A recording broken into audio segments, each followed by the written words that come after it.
I'm just telling you, women don't go without sex like that. So this whole thing of, oh, we didn't have sex for 2 years and we're in a relationship. No. Either one of two things is happening. One, she look in that drawer next to her bed and it's going to be full of all kinds of debaucherous toys. Or two, she's getting her back blown out by Pookie or Tyrone or Chad, somebody. All right? And don't let anybody tell you otherwise, because that is a lie. A lie from the pits of hell. Never believe that crap.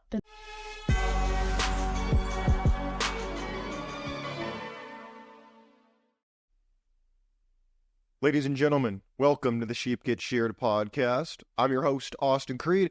My friends, today we're going to discuss what men should know about women. Now, you might say, well, Austin, I've seen it. I've been through a marriage. I've been through a divorce. I've been in a relationship. I know what women want. I know what they want. What would you as a single guy know? Or what would you as someone who hasn't been married or any other excuse we could come up with? How would I know about dating relationships? Well, my friends, you ask a very good question. And the reason I think we need to discuss this is because a lot of men are not encouraged to go out there and play the field. They're not encouraged to go out there and experience different kinds of women so they can understand what the women want, what they're looking for, and by extension, know how to avoid the pitfalls that come with relationships. Because, gentlemen, let's make no mistake about it. We as men are susceptible to the games that women play, the reindeer games, the coochie games, whatever you want to call them. We as men are designed to want sex, in plain English. I'm not trying to be vulgar, I'm just telling you what it is. Women, we naturally have a desire to want. Now, women, they deceive you into thinking that they don't want this. But women learn at a very young age exactly how to manipulate the man to get what they want using sex. I'm not a huge South Park guy, but one of my favorite lines from South Park is from Chef, who's one of the best characters in the show. Chef loves to sing about women. If you've ever watched South Park, whenever the kids ask him a question about chicks, he always ends up singing about it, and his singing voice is actually pretty good.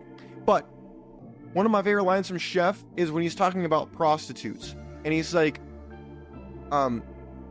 prostitute is like any other woman. They all want something for sex, and they trade that something for sex, and they do it well. And I think that can summarize up a lot of women. And a lot of people, they get the game messed up. They fall for the Mickey Mouse, blue pill, garbage, matrix crap. That, all you gotta do is be nice to women. All you gotta do is treat them right. All the stuff your mom, your auntie, your grandma told you to do when it came to women. They told you that was how you win. And they were actually half right. They weren't fully wrong. Why would I say that? Well, they were right in the sense if you wanted to be a beta in a relationship. See, here's where people get the game messed up. And we'll get into the videos in just a second. But I really want to hit this point home because I learned this the hard way. And I really hope that you gentlemen, if you haven't already learned this lesson the hard way, you can learn it the easy way. See, the problem is, a lot of men, they think that married men are winners. When number one, a lot of married men get divorced. That's right off the top. But second, a lot of married men are not actually that masculine. You ever wonder why a lot of married men are overweight? They're balding. They don't have a strong sense of self and confidence. You ever wonder why that is? Oh, I'll tell you why it is. It's because they have been so cucked out in plain English in their relationship that they've gone from being the leader to being the yes dear, yes honey, whatever you want darling type of man. And if you're wondering what I'm drinking Guinness because I'm an Irish guy. But that's neither here nor there. It just sounded really good, so I decided to get some before the show. But my friends, when your mom, your grandma, your auntie, whoever told you about how to get women, they told you how to be that beta cuck provider guy, which you should never want to be that guy. Never. I don't care if you're in a marriage or not, but that's what a lot of married men fall into. But you don't have to take my word for it. Let's go to this video by this so-called dating expert older woman. Look at this. Oh, man. I'm not going to comment too much on her appearance because, she looks like Skeletor. Oh, no. But I'll leave it at that. Let's see what she has to say. Hey, you guys. Today I thought it might be fun for me to cover some common words and phrases that women use when they say they're looking for certain men. Okay? Because I think the men might misinterpret what the women mean. Oh, we might misinterpret it. Oh, boy. Hey, gentlemen, before we hear these tips, please leave in the comments below. What do you think she's going to say? And then you tell me what you heard versus what she said. Let's play a game of what did you hear versus what did she actually say. Oh, don't worry. I'll give you my translation, but don't cheat. Don't cheat now. I want you to talk about it in the comments or to yourself first. Let's get it. And I've been called the women whisperer, and I've been called the man whisperer. The what? Oh, my, hell no. Oh, hell no. The woman whisperer? Ma'am. Oh, God damn it.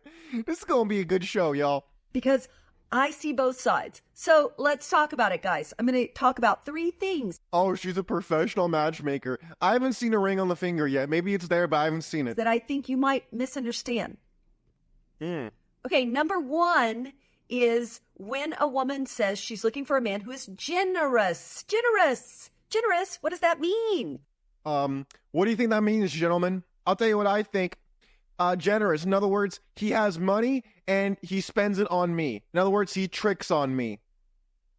Cast your votes below. Please let me know. What do you think it means when women say they want a generous man? What do you think? Before she gives us her bird brain answer, what do you think she means? Let's continue. Well, she doesn't always mean what you think she means. Oh. And to be honest, sometimes it could mean one thing, sometimes it could be another. What is it? I've had the privilege to be behind the scenes, so when I see a woman put that on the Well, what is it already? Tell me the answer, damn it. What's the answer? profile, I'm able to ask her, what exactly do you mean by What generous? is it? And her answer may surprise you. What is it? A lot of times, women just mean they want a man to be generous with his time. Thank you for being so dumb. That's the worst thing you could have possibly said.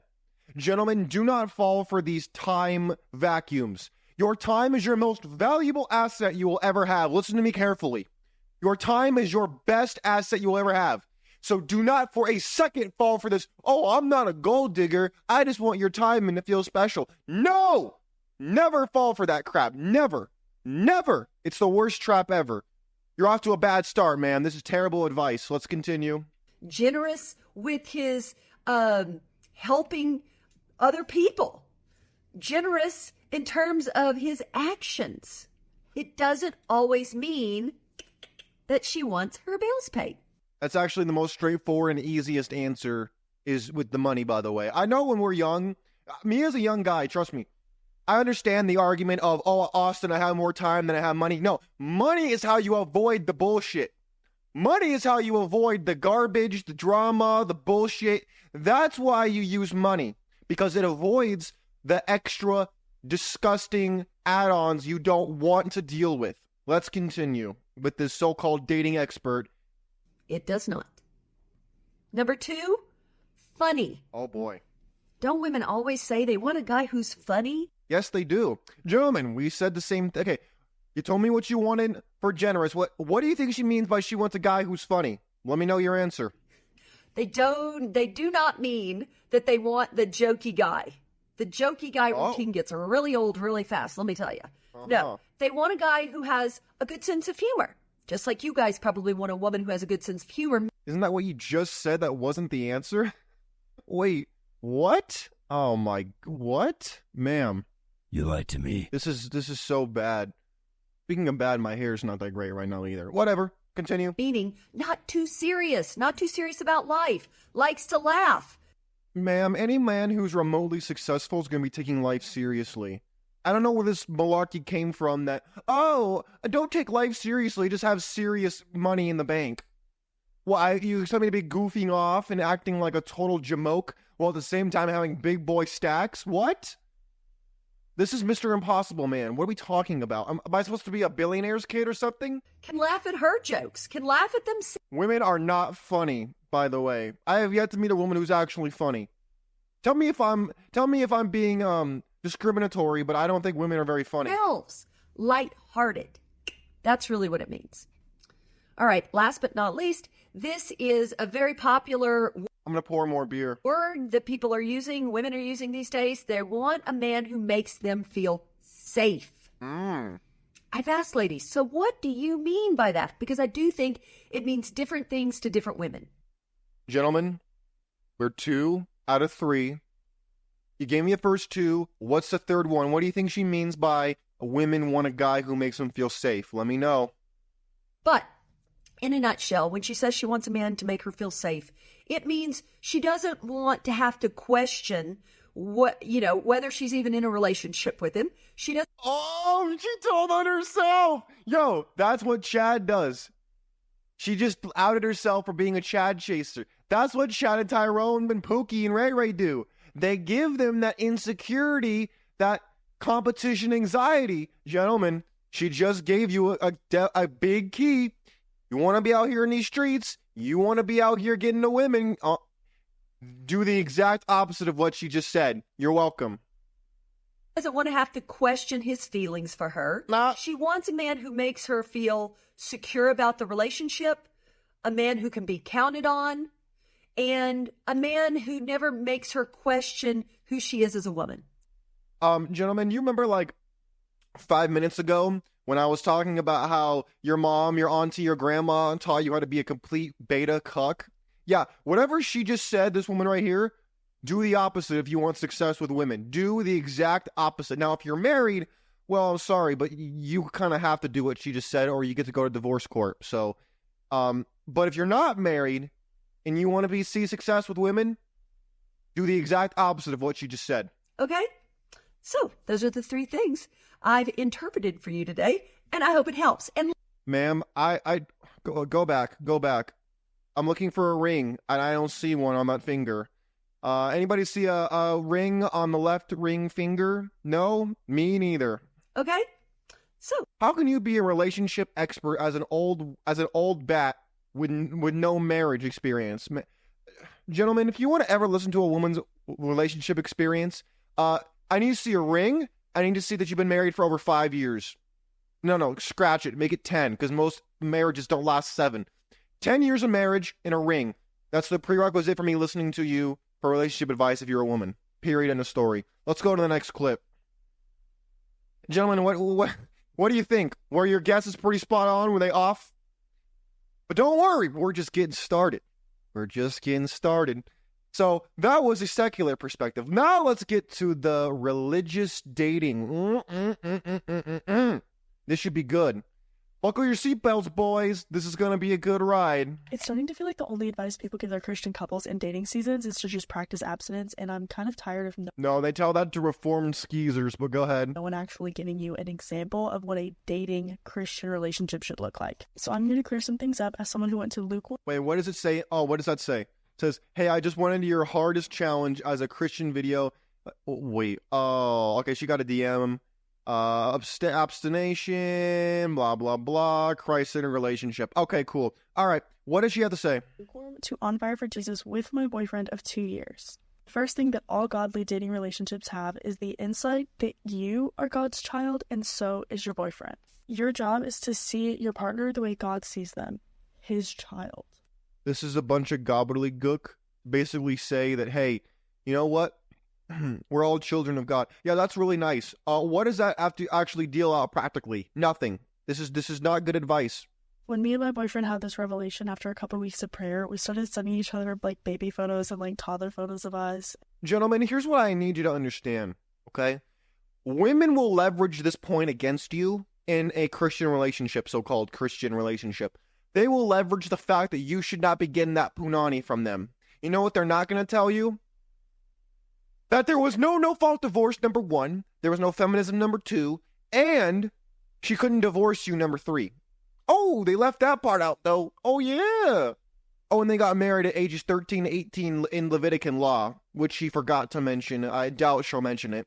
But you see, they'll leverage the part where they gain by leveraging sex against you as a man, but they'll totally leave out the part where you as a man were supposed to be protected and making sure that your investment actually paid off. They left that part out. They usually leave that part out because we can't let men win. What? No, we can't do that. No. And like, we started talking about our childhood more, and it really implores us to start treating each other like we are God's children. It increases the respect when we talk to each other. Not that was a problem, but you wouldn't believe how loving and kind our arguments are now. Well, in other words, he just does whatever I tell him to do. And if I get mad, I'll play gaslighting games with him until he gives me what I want and he tells me I'm right. Okay, I read you loud and clear. It's going to help you with the lust thing, but it's not. Oh, in other words, it'll help keep your dirty man on a leash. Okay, great, thanks. Well, I go out there and have sex with Pookie behind his back. Just about that. Seeing each other as God's children is going to help you see that person literally as their highest form of value. Gentlemen, I'm going to pause this right here. I didn't plan to tell you the story until later, but I'm going to tell you the story right quick. Recently, I hooked up with this chick. As I told you, I'm not some pinnacle of some paragon of virtue, all right? I'm not. I'm just a guy, okay? I'm a guy like everybody else. I hooked up with this chick, and I'm not going to get too graphic and vulgar because I value my channel, and it already is being throttled enough as it is, but let me tell you something. She was married for 5 years before she got divorced and before I met her. She told me she only had sex with her husband 7 times in their last year of marriage. And I made that woman bush. Shout out to Steph is Cold. I made that woman bush 3 times. And she was like, I had never been like that before. She hadn't been with a shark before. Now, I'm not here to tell you I'm some like masculine dude, like put down. No, I'm not saying none of that. I'm just telling you, women don't go without sex like that. So this whole thing of, oh, we didn't have sex for 2 years and we're in a relationship. No. Either one of 2 things is happening. One, she look in that drawer next to her bed and it's going to be full of all kinds of debaucherous toys. Or 2, she's getting her back blown out by Pookie or Tyrone or Chad, somebody. All right? And don't let anybody tell you otherwise because that is a lie. A lie from the pits of hell. Never believe that crap. The next thing that godly Christian couples should be doing is praying for each other and with each other. You should be praying for your person alone, and you should be praying with your person. What I do in my relationship that works just fine is we always pray before meals, and we always pray on the phone together. Gentlemen, do not ever forsake this. Oh, she's so nice, and she's such a good-looking Christian woman. She must be so innocent. The innocent women, they love Pookie. They love Pookie. Pookie gets them very meant. They love Pookie very much. And they'll never tell you that because you're a good guy. And you'll judge them for it. Let's continue. At night, either on FaceTime or just on the phone, we never skip that. And I'm constantly praying for him, and he's constantly praying for me. We will even ask each other, like, hey, is there anything that you want me to pray for you about? Because we know each other the most out of anyone else on this entire planet. The third thing that godly relationships do, especially dating couples, is reading the Bible together. This is so disingenuous, guys. This guy is probably a nice guy, a good man, who's getting the wool pulled over his eyes. And he is getting the shear. He's getting the clamp, shearing every part of his masculinity and throwing it in the garbage can. This is why I do this show. For guys like this boyfriend she's talking about who's getting absolutely neutered by this woman and by his church. This is disgusting. This is disgusting. Where is the other half of the coin? Where you're not supposed to be out here being a skeezer. Tell me your history. Tell me your past. Tell me what you've been doing. Tell me your sexual imprint. Nothing. No one said anything about that yet. Oh, she's not a virgin. Never let anybody tell you that they out here being virgins. No. Don't fall for that crap. Oh, I know you don't want to believe that. I totally understand that. I was there, bro. I was there. Trust me when I tell you. I grew up in the church. I grew up thinking, no. There are some women who do that, yeah, but not like all of them. Sorry, man. Sorry, bro. You lied to me. That's how it be. And I know you're thinking, What? I can't be right, can I? Sorry, man. Go out there and give it a test drive. If you think I'm lying, please go to the comment section. Ask the guys who love this channel, who support this show, who agree with this message, who have been through the ringer, who know and have the receipts. You ask them if I'm lying. Please, go and ask them right now if you think I'm lying to you. Let's continue. This is so important because you're supposed to be getting closer to God, and that is how you're supposed to get closer to your person. Even in marriage, that's how it works. So right now, you should be doing these same things and setting up these habits that are going to serve you later in life. And there is literally nothing better than reading the Bible with your boyfriend. Read the Bible with them, go to church with them, spend time in God's word with your...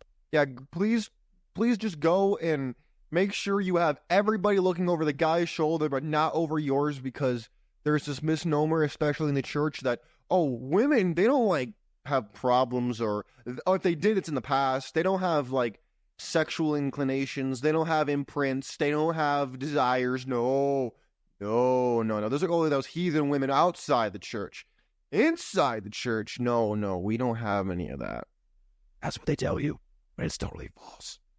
A lot of the women you'll meet in church, either they were in the church, grew up in the church, went to college, became complete 304 skeezers and came back, or they were 304 skeezers and then they came to the church. Look, if people were trying to actually change their lives, I'm not talking really about you. If you're honest, if you're lying, then I'm talking about you. And not mentioning it and forgetting to talk about it is lying, and you're part of the problem.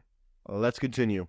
Person. There are even dating devotionals that you can do. Right now, I'm doing #Stay Married by Michelle Peterson. It's such a good devotional. It's for both dating couples and like newly engaged or married couples. So bad. But each chapter talks about a different aspect of godly relationships and gives you questions to ask with your partner and verses to back up what she's talking about. I have not heard, be honest about your past as a woman. Let him know what he has to deal with in regards to sexual imprints, kinks, fantasies, nothing. I have yet to hear anything about how you're going to be honest with him so he knows what he's getting into. I have yet to hear anything about that. That's very important. She's leaving that part out. And there are tons more like it. And that one is free on Kindle Unlimited, which is why I use it. But it's free, and it's awesome, and it's so good, and we're loving it, and we're on week like 3 or 4, I think. Okay, last but not least, and this is the most important. You and your boyfriend are practicing for marriage, not pretending you're married. There is a difference between practicing marriage and pretending marriage. And I'm getting a migraine. Is that normal? Y'all like getting a headache listening to this shit? Trust me, this is my first beer. I'm not drunk. Let me tell you something right now. This is painful. This is so bad. This is painful to watch. You know why? I grew up with women like this. I grew up around them, making it seem like I was some damn dirty dog because I was born with a schmendrick between my legs, and I was the problem. Meanwhile, they were out here nuns of superior virtue. No, gentlemen. Never let a woman tell you, oh, don't listen to that Austin guy. Don't listen to that Andrew Tate guy. Don't listen to those guys. They're bitter and hurt. They don't know what they're talking about. They have traumatic issues. No, gentlemen, don't let them gaslight you. Again, I encourage you. Anybody who's still listening and hasn't turned the show off because they can't take it anymore and disagrees with this message and my critique, please go in the comment section and ask anybody in here if I'm lying, I'm making this crap up. They'll tell you the stories. They told me the stories. They'll tell you the stories. I'm not making this up. There are a lot more guys who agree with me than you can imagine because we are the silent majority in your church. You don't know we're there, but we there. Oh, yeah. We there and we here. We see everything. Because why? Because we're not trying to get with those chicks. We know who they are. We know about these fake Rahabs you got in the church. We know about these fake Ruths you got in the church who want to pretend like they're looking for a Boaz when they had their back blown out by a Pookie last night at the bar at 2 a.m. that they didn't tell you. They put some mascara on, they did their hair, and they came into church with a sundress and cowboy boots, and you're like, oh, look at that nice, good, fine church girl. I wish I had nice legs, a nice, innocent, wonderful woman like that. Meanwhile, she's still leaking from Pookie from the night before, 2 o'clock in the morning. I'm not making this up. Please, you think I'm lying? Please, ask other guys in this chat right now. They'll tell you I ain't making this up. See, gentlemen, here's the problem. It's so easy to gaslight dudes today. I'm halfway through this video, and people would probably have you think that I'm lying to you. No, my friends.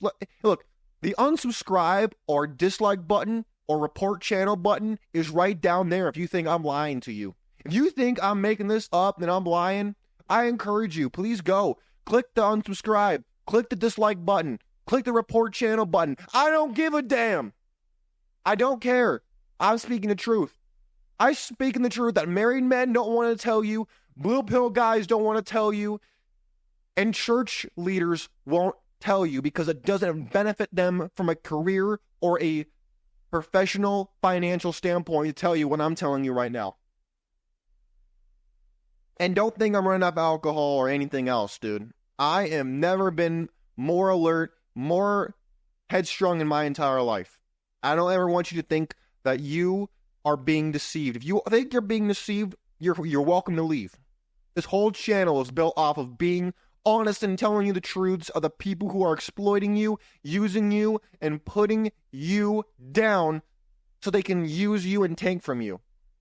Like this woman right here who's using her boyfriend as a meal ticket, in my estimation. You are not married. Understand that he is not your spiritual leader yet. Only God can judge me, translation. Understand that you are not in charge of making a home for him yet. Understand. Oh, in other words, I don't have to put in any actual effort. I'll just put in minimal effort. That all of the biblical duties that is discussed between a husband and a wife do not apply to you. So in other words, he has to fulfill his end of the bargain, but she ain't got to do a damn thing. Oh, okay, I hear you loud and clear, ma'am. Continue. But you can practice certain things that will help you strengthen that bond down the line. You should be talking about when you're going to get married. Marriage is the end goal for all Christian couples. It should not be, and I'll tell you why. Because marriage in the Old Testament and New Testament is not the marriage of modern-day America. Gentlemen, in case anybody here is misinformed, there's a verse in the New Testament by Paul, I believe it's in Colossians or Galatians, where he says that husbands, love your wives the same way that Christ loved the church. All women love to quote that verse, but they won't tell you the context. You know why? Because in that culture of that time, the women were treated like slaves. They were beaten, treated like muck and garbage, and nobody cared about it. It was normal. So it was countercultural to love your wife in those days. Today, if you even raise your voice to your wife, you already know it's 911. It's game over. Everything is designed to protect her, and nothing is designed to protect you. You have no protection. Zero. You have teachers getting with underage boys and going to prison, getting pregnant by those underage boys, coming out of prison, the boy hits 18 and billing him for child support. Not making this up. So you want to sit here and tell me that we as men have protection out here? No, we don't. Oh, no, we don't. Thank you for being so dumb. Don't fall for that garbage. This is why I talk about it on the show, because marriage is not the marriage of the New or Old Testament. Marriage is much different. It's the same word translated, but it's not the same institution, not the same dynamics, not the same roles, nothing. How are you going to lead as a man if you can't even try to do so without being called a misogynist or an abuser or anything else under the sun? How is that possible? Answer, it's not. Should know that with your person. Have open communication about your goals, standards, timeline, and needs as people. Yeah, in other words, tell me how I can exploit you and manipulate you, okay? The Bible covers a lot of things that a wife should be and a lot of things that a husband should be. However, every couple is different. So if you spend a lot of time now understanding what your person is going to want, that will set up your marriage to be so beautiful and so fruitful in ways that you wouldn't have if you weren't talking about these things. In other words, how can I get him to do what I want and classify it as we're just different? There are things that you guys should be doing now in your dating relationship that is going to help you when you are married, and that is beautiful and perfectly fine and even encouraged. However, don't hear me be like, oh, practice marriage. Okay, let's move in together. No, girl, no. No, because then she's going to be, oh my, we can't give the guy what he wants. No, that goes against, that doesn't benefit me. No, we can't do that. Understand that while you're not married yet, you're supposed to move towards that track and honor each other in those ways. Anyways, I love you. Thank you so much for your request. I love answering requests, but I also love talking about godly dating because Thank you for giving me completely horrible garbage advice that I then had to interpret for the boys. I appreciate that very much. Gentlemen, do you think I was lying about anything that I just said in my critique of this woman's video? Again, I don't know her personally. She could be a nice woman. I don't know. But what I do know is she was lying to you, manipulating her boyfriend in my estimation, and basically telling men to line up like cows for a milking and be happy and proud about it. And I'm gonna say absolutely hell no, I won't go. Oh, hell no. Would you take that deal? Let me know. And my friends, this is why we're talking about this today. This is why we're talking about what men must know about women. They are trying to get what they want from you. And at the end of the day, you must understand female nature. You must understand the importance of listening to them like I listened to this woman's video. And I interpreted what she said, what she meant, versus what she said. You have to be able to do that as well. Because if you can't do that, you're going to have the wool pulled over your eyes, and you're going to have to end up, oh, shoot, I missed that one. Oh, and I haven't always been able to do this. I learned it through listening. You know, understand that a lot of women, they love dominant men, but they will not teach you as a man to be dominant. They teach you to be a sub. They teach you to be weak. And they only tend to like dominant men. Understand that truth right now. Gentlemen, we gotta broaden our horizons, man. We gotta stop listening to these Mickey Mouse ass people trying to tell us how to be betas when we're trying to live that alpha lifestyle, that sigma lifestyle. Be different. Be leaders, both of ourselves and then eventually of others. My friends, if you have anything you want to add, anything you want to debate me on, anything you want, go ahead. The comment section is open. If you like the video, you know what to do. You've been on YouTube long enough. Share this with somebody who needs to hear this, who needs this tough medicine, who wouldn't find the show normally, who needs this tough medicine and needs to hear this. Maybe that guy, that girl's boyfriend, if you know that guy, send it to him. Let him see what's going on out here in these streets, man. And in 10 years, you can look back and say, dang, that guy Austin was right. Anyways, my friends, take care of yourselves. Think for yourself. I'm out. Take care. Peace.